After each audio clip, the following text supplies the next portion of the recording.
빈자리 132페이지. 시력에 장애를 갖고 있긴 해도 매사에 적극적인 아빠 엄마를 보고 자란 녀석들은 부모의 장애를 종종 망각한 때가 있다. 집안에서건 밖에서든 뒤로 물러서지 않고 앞서 일을 처리하는 모습을 보고 자란 녀석들이라 그렇겠다 생각도 되었지만 한편으론 섭섭할 때도 있었다.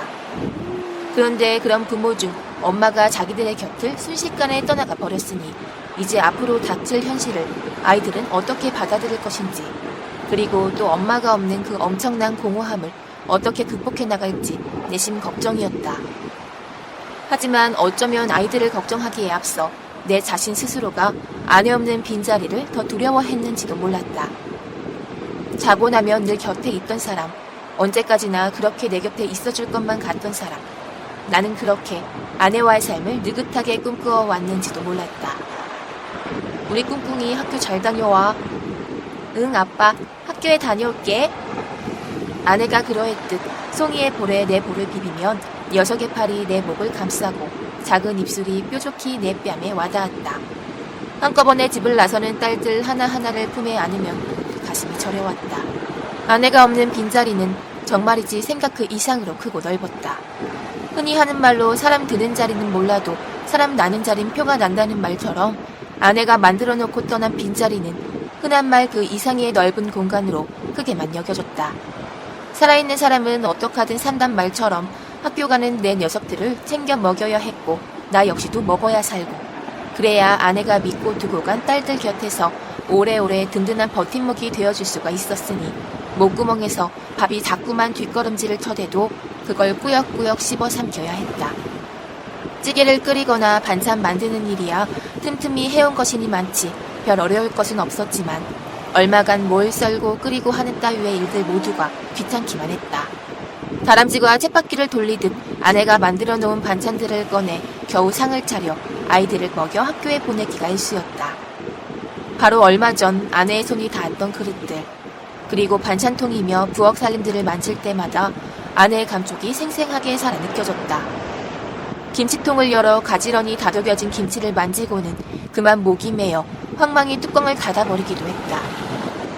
아내의 손이 몇 번이고 오갔을 그걸 차마 흩뜨리지 못하고 혼자 소구름을 삼켰다. 반찬거리만이 아니었다. 옷장에 걸려있는 옷들이며 다소 곳이 접혀 차곡차곡 쌓여있는 아내의 옷가지들을 만질 때면 가슴은 무너져 내렸고 아내의 손이 닿은 그대로를 흩뜨리고 싶지 않아 대여섯 달이 지나도록 어느 것 하나도 옮기지 않았다. 아침 저녁 밥상에 딸들하고만 앉아있다는 것조차 믿기지 않았다. 금방이라도 자기야 밥을 떠, 깻잎을 얹어줄게 하며 아내가 깻잎을 쥔 손을 내밀며 올 것만 같은 착각마저 들었다. 아빠, 깻잎 올려줄까? 그걸 알아차린 송이가 얼른 깻잎 한 장을 집어들어 내 숟가락 위에 올려주었다. 하루하루가 눈물의 시간이었다. 외출도 교회 말고는 거의 두문불출, 은거의 나날이었다. 아는 이들의 위로도 눈물로 흠뻑 젖어버린 가슴을 마르게 하지 못했다. 아이들이 집안 가득 제잘돼도 가슴에 커다랗게 난 구멍을 메워줄 수는 없었다. 그 구멍으론 쉼없이 찬바람이 드나들었다. 아이들이 썰물처럼 집을 빠져나가고 나면 좁은 공간도 내겐 황량한 벌판이었다. 그러면 나는 방 한복판에 벌렁 들어 누워버렸다. 그럼 기다렸다는 듯이 두 눈으로 물이 차올랐고 시간이 지나면서 입에서는 흐느낌이 새어나왔다.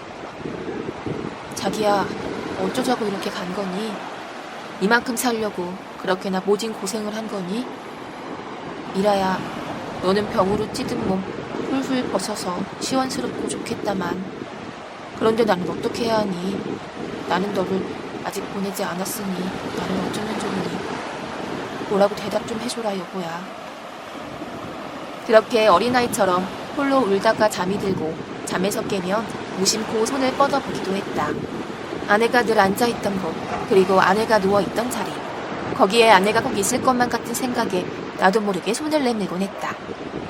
뿐만 아니었다. 걸핏하면 아내 영정 앞으로가 말을 건넸고 그러다 슬픔이 북받쳐 오르면 아의 얼굴을 영정이다 파묻고 소리내 울었다.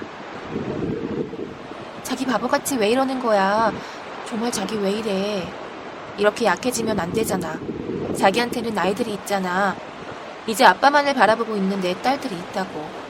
그런데 자기가 이러면 되겠어? 아빠가 이러면 아이들은 누굴 의지하냐고. 힘을 내 여보야. 힘을 내라고. 잠깐이야. 조금만 참고 이겨내면 돼. 알았지? 자기야. 알았지? 눈물 범벅이 된 영정에서 아내의 목소리가 현실처럼 들려왔다. 그러면 여지없이 그리움의 심연으로 내 가슴이 그리고 몸이 사정없이 침몰해갔다. 즐겨 하던 컴퓨터마저도 흥미를 잃어버렸다. 문득 아내가 출입하던 여의도 병원에 가봐야겠다는 생각에 휘말려 자리를 박차고 일어나기도 했다. 그곳에 가면 함께 앉았던 로비 의자에 아내가 홀로 앉아 나를 기다리고 있을 것만 같았다. 아이들을 학교에 보내고 나면 커피타임이란 말과 함께 이제 우리 둘만의 시간 하며 두 잔의 커피를 쟁반에 받쳐 들고 들어와 마주 앉던 아내의 모습이 간절했다. 아내가 하던 대로 두 잔의 커피를 앞에 놓고 앉아보았다. 그땐 김이 모락모락 피어나는 커피잔 위로 무수히 많은 대화의 꽃들이 몽글몽글 피어났었다. 아내가 떠나고 대화의 꽃들마저 져버린 쟁반 위로는 무거운 침묵만이 수북이 내리깔렸다. 자기야, 이러지 마. 다 소용없는 일이잖아. 자기도 잘 알고 있으면서 왜 이러는 거야. 자기 이런 모습 나 정말 보고 싶지 않아. 자기 힘들어하는 모습 정말 보고 싶지 않다고. 아내의 목소리였다. 실체 없는 그 소리는 귀를 비집고 아니 어쩌면 가슴을 파고들어 왔는지도 몰랐다. 한 개의 잔을 집어들어 천천히 입속으로 커피를 흘려보냈다. 혼자 대하는 두 개의 찻잔이 가져다주는 미묘한 기분은 공허함보다는 큰 서글픔으로 부딪혀와 가슴을 와르르 무너뜨렸다. 그렇게 하나의 커피잔이 비워지면 미지근한 훈기만 남은 주인 없는 잔을 집어들어 거푸 들이켰다. 여보야, 지금 뭐 하는 거야? 다 식어버린 커피를 왜 마시고 그래? 그러면 어김없이 아내의 음성이 들려왔다. 뭐 어때? 자기가 마시다만 커피 내가 마실 때도 있었는데 그렇게 생각하고 마시면 되는 거지 뭐. 자기야, 그만둬. 다 식은 커피 무슨 맛으로 마신다고 그래. 그냥 갖다 버려. 제발 이러지 좀 마. 부탁이야. 제발. 아내의 목소리는 그대로였다. 음색이며 말투까지 달라진 것 하나 없이 그대로였다. 내 곁에 앉아 나를 향해 그렇게 평소 때와 마찬가지로 얘기하고 있었다. 너무도 선명한 음성이었기에 나는 현실처럼 태연스럽게 아내와 얘기를 나누었다. 아이들이 많이 힘들어하죠? 사람들은 그렇게 물었다. 그러나 그 물음에 내 대답은 한결같았다. 글쎄요. 어떻게 된 게 염려했던 아이들은 되게 의연한데 아빠가 이렇게 초췌한 몰골이네요. 정말 그랬다. 도저히 믿어지지 않을 만큼 내 녀석들은 하나같이 의연했다. 뿐만 아니었다. 하루 이틀 여러 날이 지나도 엄마를 상기시킬 만한 얘기는 약속이나 한 듯 내비치질 않았다. 아이들의 그런 거동이 섭섭해 은근히 화가 치밀었다. 녀석들은 알고 있었다. 지극정성으로 저희들을 키워온 엄마의 사랑을 잊을 리 없었다. 그런데 어쩌면 냉정하리만큼 낯선 모습들을 하고 있는지 도저히 이해할 수가 없었다. 얘들아, 너희들 너무하는 거 아니니? 아무리 엄마가 세상을 떠났어도 너희들한테 쏟은 정성이 얼만데 한 달이 돼가도록 엄마에 관한 얘기를 어떻게 한마디도 하지 않을 수가 있니? 참다 못해 터트린 푸념이었다. 옹기종기 모여앉아 TV에 눈을 맞추고 있던 녀석들의 표정이 문득 숙연해졌다. 아빠, 우리도 엄마가 보고 싶어. 아빠처럼 우리도 맘껏 울면서 엄마를 부르고 그러고 싶어. 그렇지만 우리까지 그러면 아빠가 더 힘들어지잖아. 새롬이었다. 녀석은 금방이라도 터질 듯한 울음을 목구멍 속으로 삼켜가며 천천히 그리고 힘겹게 말을 이었다. 밤에 자려고 누우면 엄마가 생각나고 그러면 방문을 닫고 우리끼리 소리나지 않게 울 때도 있었어요. 앨범을 펴서 보다가 울기도 했고요. 화장실에 가서 거울을 보면 엄마가 너무 보고 싶어 저절로 눈물이 나기도 했어요. 뜨거운 불덩이가 목구멍을 틀어막았다. 눈으로도 뜨거운 열기가 몰려들었다. 고모랑 이모들이 아빠 힘들게 하면 병난다고 해서 아빠 앞에서는 엄마 얘기를 않기로 우리끼리 약속했어요. 그랬었구나. 나는 어떤 말도 할 수가 없었다.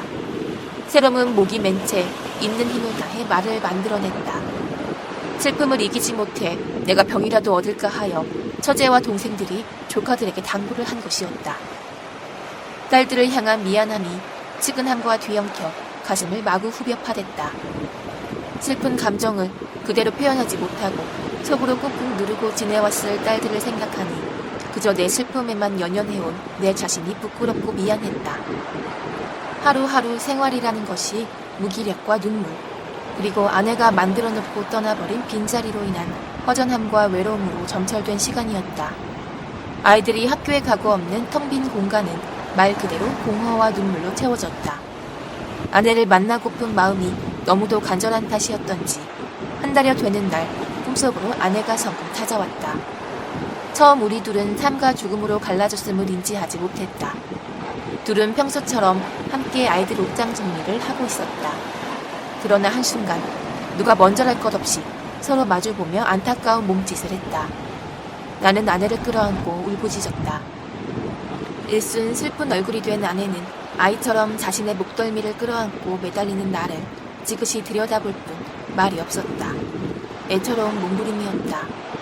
그렇게 만나고팠던 아내와의 상봉은 너무도 짧았다. 잠에서 빠져나왔을 땐 베개가 눈물로 흠뻑 젖어 있었다. 엄마 잃은 아이처럼 나는 한참을 숨죽여 흐느꼈다. 사망신고를 하기 위해 동사무소로 걸음하면서 아내의 죽음은 더욱 명확해졌다. 선뜻 찾아가고 싶지 않아 미적미적 미룬 걸음이었다. 법적 시한 따위는 아무래도 상관없었다.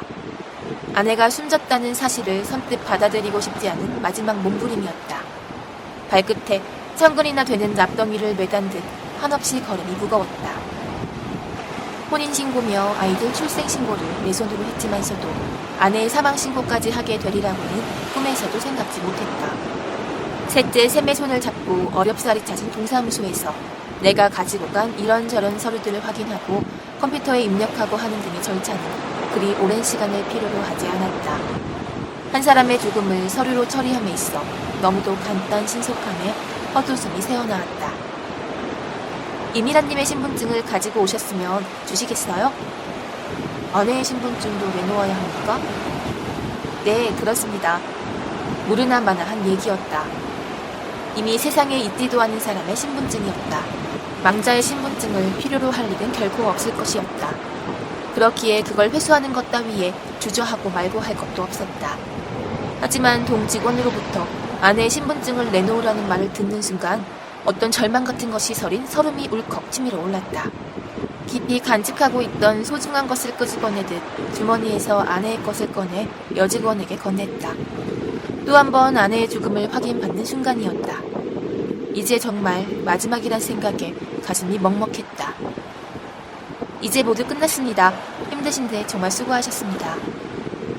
동사무소를 나오자 바람이 세차게 불었다. 아직 냉기가 가시지 않은 꽃샘 바람이었다. 옷섬을 파고든 바람탄만은 아닌 한기를 전신으로 느꼈다. 맥없이 두 눈으로부터 눈물이 흘러내렸다. 샘은 내 손을 잡고 고개를 떨군 채 묵묵히 걸었다. 5월이었다. 세롬의 힘에 빌려 교회에서 떠나는 침 안마 봉사활동 대열에 끼어 울릉도와 제주도에 갔다. 어린 딸들만을 두고 떠나는 걸음은 한없이 무겁기만 했다. 아빠, 걱정하지 말고 다녀와. 내가 동생들 잘 챙기고 할 테니까 염려하지 말고 잘 다녀와. 알았지? 세롬은 그렇게 말했지만 그 순간 아내의 빈자리를 뼈저리게 실감했다. 막상 집을 나서면서부터 온통 머릿속은 집 걱정과 아이들 염려로 가득 찼다. 아내가 있었다면 굳이 염려할 것 없는 것들까지도 걱정으로 자리를 잡들었다. 그저 누워 지낼 망정 아내가 있어 주었으면, 그리고 밖에 나가 있는 내 전화를 받아주기만 해도 좋으니 아내가 있었으면 싶었다. 그래도 시간은 흐른다. 139페이지. 아내의 영정은 언제나 내가 마주할 수 있는 컴퓨터 책상 위에 세워놓았다. 흡사 아내와 대화를 하듯 외출할 때도, 외출해서 돌아왔어도, 그리고 속상한 일이 있을 때도 나는 영정이의 얼굴을 가까이 하고 말을 건넸다. 그날도 다른 때나 마찬가지로 영정을 마주하고 이런저런 말로 종일 있었던 일을 늘어놓고 있었다. 그런데 얼마만큼 시간이 흘렀을까? 나는 나도 모르게 울컥 설움이 복받쳐 흐느껴 울고 말았다. 두 손은 영정에 가 있었다. 그때 문득 내 어깨 위로 누군가의 손이 얹혀졌다. 아빠, 이제 그만 우세요. 하늘나라에서 아빠의 이런 모습을 엄마가 본다면 얼마나 괴롭겠어요. 아빠 우는 모습 엄마가 좋아하지 않을 거라는 거 아빠도 잘 알잖아요.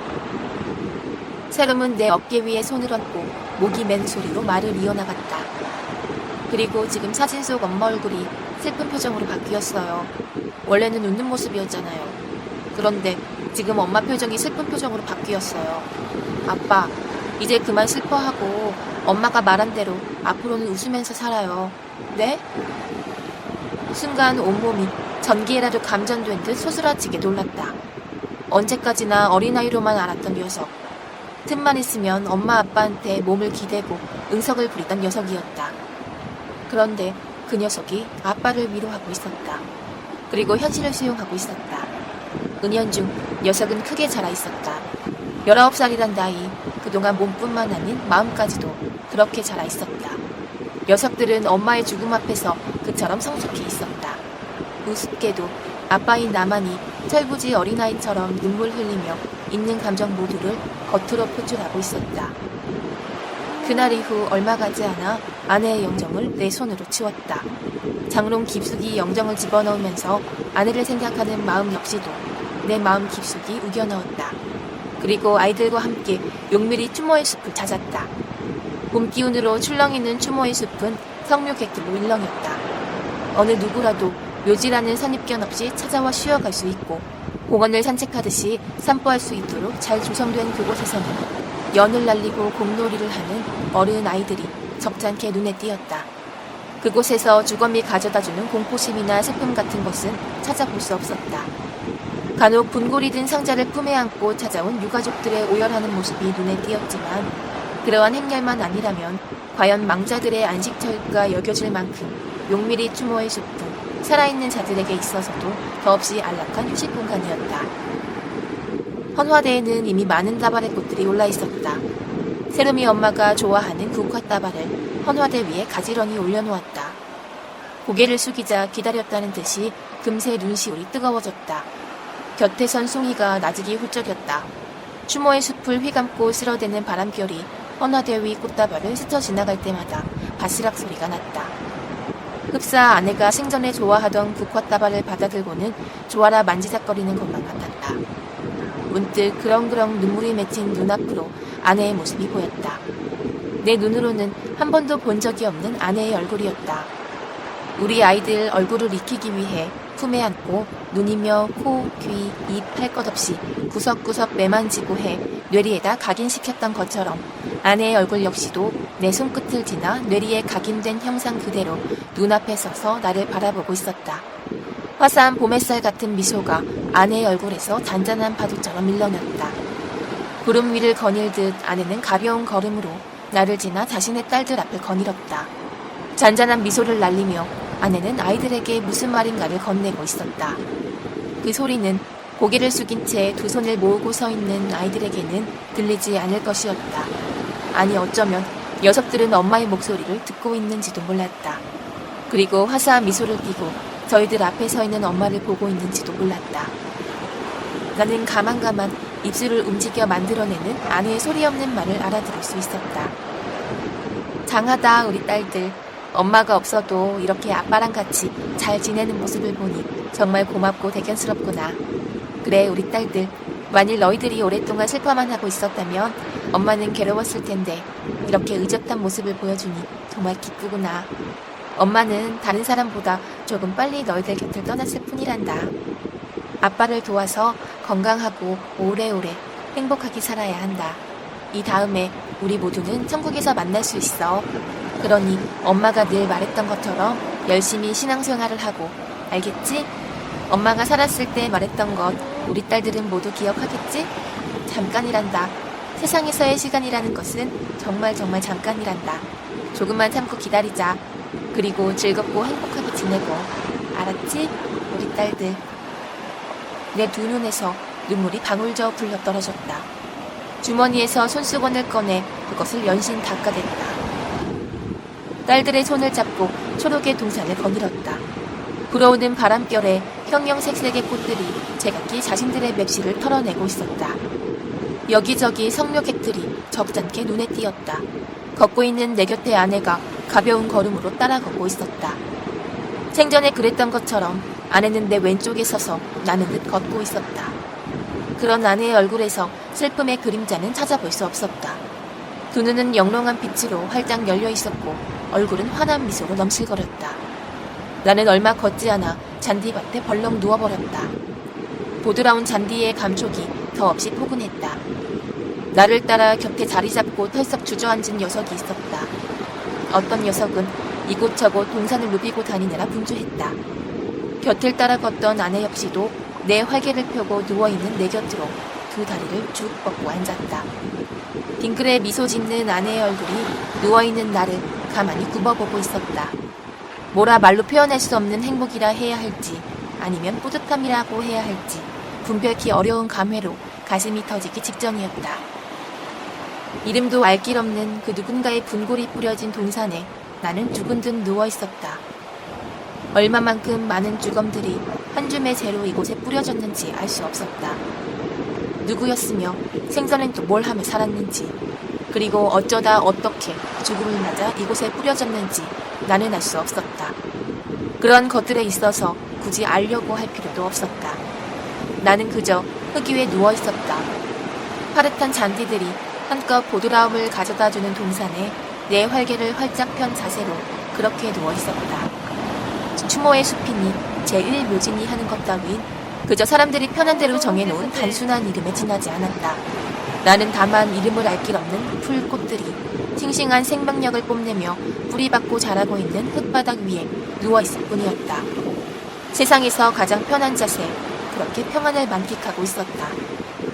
몸속으로 뜨거운 피가 흘러다닌다는 것만으로 나는 살아있었으며 동산 흙바닥 위에 그렇게 살아있는 사람으로 누워있었다. 그러나 어느 순간 내 몸에서 생명의 기운이 바람처럼 빠져나가 버린다면 나 역시도 그들과 하나 다를 바 없는 한 줌의 흙으로 내가 누워있는 곳에 뿌려질 것이었다. 그러면 기다렸다는 듯이 내 몸으로도 이름 모를 풀들이 뿌리를 내리박을 것이었다. 그들은 말이 없었다. 동산의 주인이면서도 그곳을 찾아온 객들을 향해 입을 굳게 닫아건 채 하다못해 어서오란 인사조차 인색했다. 그저 두툼한 침묵만이 동산 전체를 돌아가며 둘러싸고 있었다. 하지만 나는 듣고 있었다. 잠이 든 듯 누워있는 나를 향해 그들이 자분자분 들려주는 귀하디 귀한 보석 같은 충고를 가슴으로 듣고 있었다. 우리를 봐라. 우리에게서 외모의 아름다움을 찾아볼 수 있는지. 세상에서 누렸던 권세나 명예, 그리고 손등에 퍼렇게 핏줄이 서도록 움켜쥐고 놓지 않았던 재물들. 그것들이 모두 다 어디로 갔을까?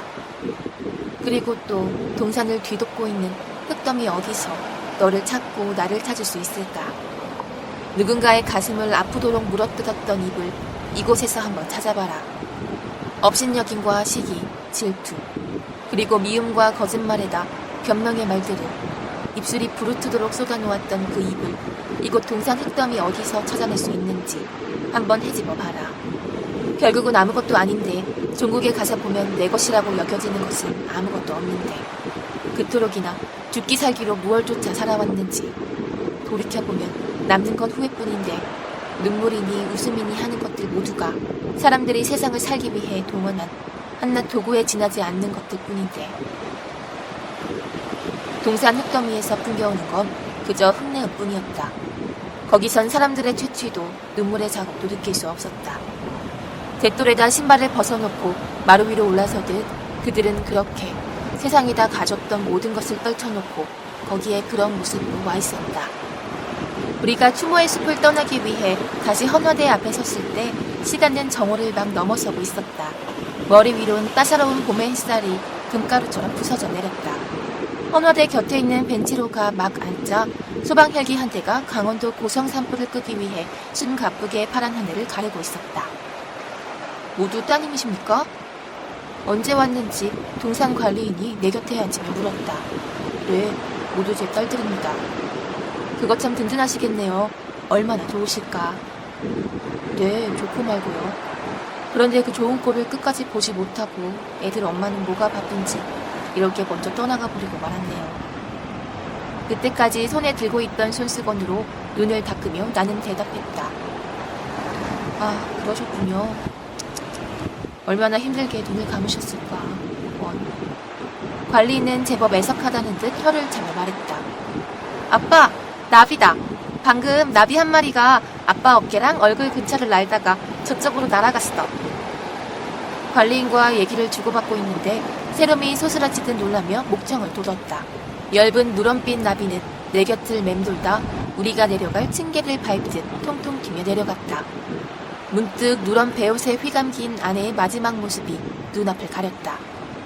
그리고 이내 아내의 영혼 역시도 나비처럼 헐헐 가볍게 날아 천국으로 갔겠지 하는 생각이 머리를 차고 들었다. 자기야, 나 이제 산을 내려가면 지금까지처럼 울며 지내지 않을 거야. 그리고 컴퓨터에 매달려 글을 쓰는 일로 슬픔을 잊을 거야.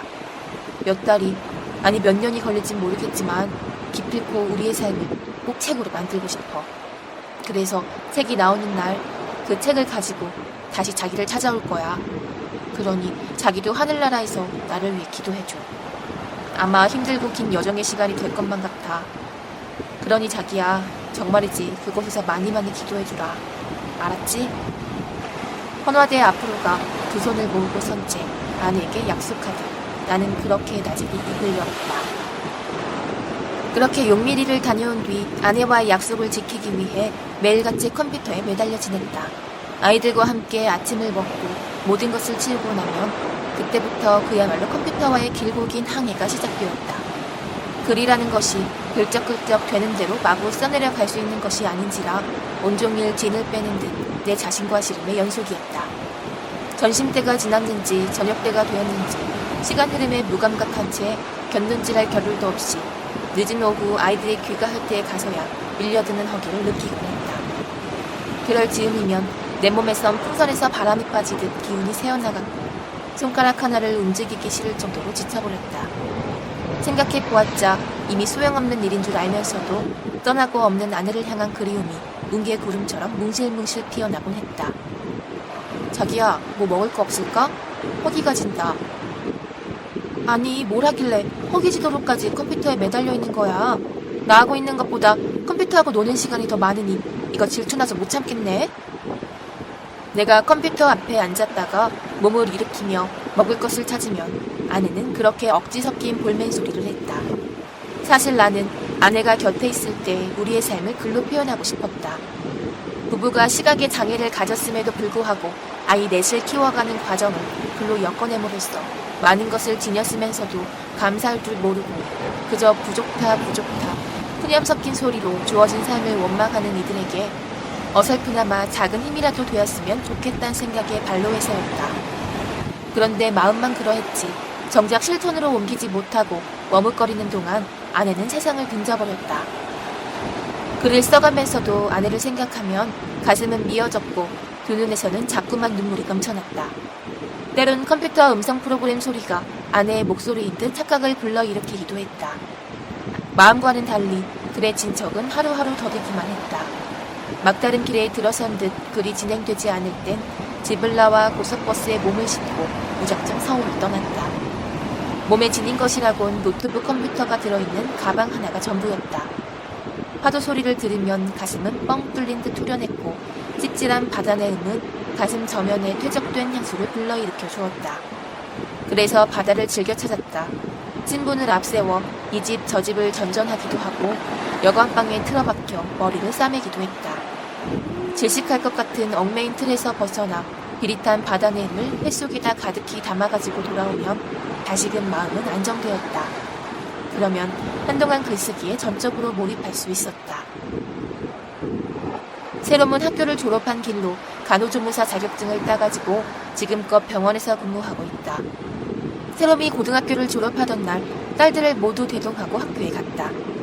많은 졸업생 틈바구니에서 내 딸을 찾아 가슴에 안고 온 꽃다발을 안겨줄 때 기다렸다는 듯이 아내가 떠올랐다. 아내가 있었으면 얼마나 좋아했을까 하는 생각이 들자 눈두덩이가 뜨거워졌다. 떠나고 없음으로 하여 만들어진 빈자리가 더욱 커 보이는 순간이었다. 그럼에도 다른 내색 없이 새로운 친구들과 교정 이곳저곳을 누비며 밝은 웃음을 쏟아냈다. 그리고 만나는 친구마다 아빠에게로 데리고 와 일일이 인사를 시키고 친구 엄마 아빠들한테도 인사를 시켰다. 그렇게 아내가 떠나고 없음에도 불구하고 어김없이 올 것은 때를 맞춰 잘도 찾아왔고 아내가 있고 없고는 상관이 없다는 듯 모든 생활은 아무 일 없었던 것처럼 태연스럽게 꾸려나가졌다. 2006년 여름 새롬이 휴가를 얻는 날에 맞춰 5시 그가 대천 해수욕장으로 물놀이를 다녀왔다. 아이들의 성화도 한몫 거들었지만 해마다 여름이면 한 번씩 큰맘 먹고 떠나온 가족여행이었었던지라 우자르듯 싹둑 달라먹기란 개운치 않았다. 다만 아이들 넷과 나 이렇게 5식구이다 보니 우습게도 좌석 배치가 전에 없는 고민이었다. 6식구일 땐 2시간자 갈 수 있었던 것을 누군가 한 사람은 가족과 동떨어져 앉아야 했다. 어처구니 없게도 한 사람의 빈자리가 별별 곳에서까지 표가 났는가 싶어 쓰디쓴 웃음이 새어나왔다.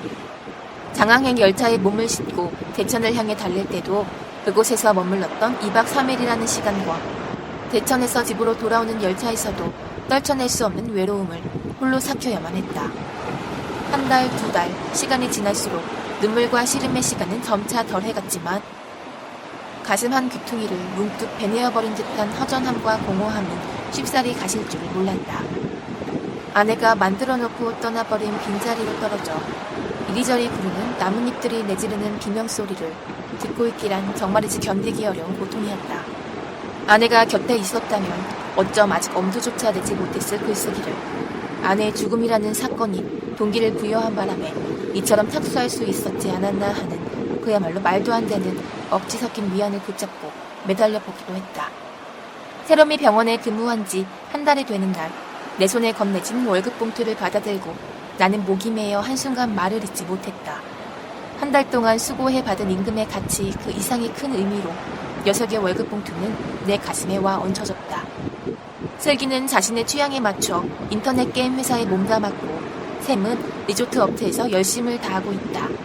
막내 송이 역시 큰언니나 마찬가지로 병원에 근무하고 있다.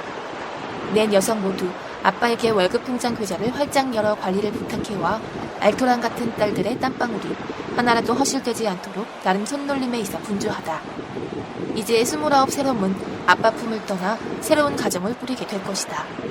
굽이굽이 굴곡 많은 시간들이었지만 돌이켜보면 손이 닿을 만큼 거리의 시간으로만 여겨지니 내 감각이 무뎌진 건 아닌지 알다가도 모를 일이었다.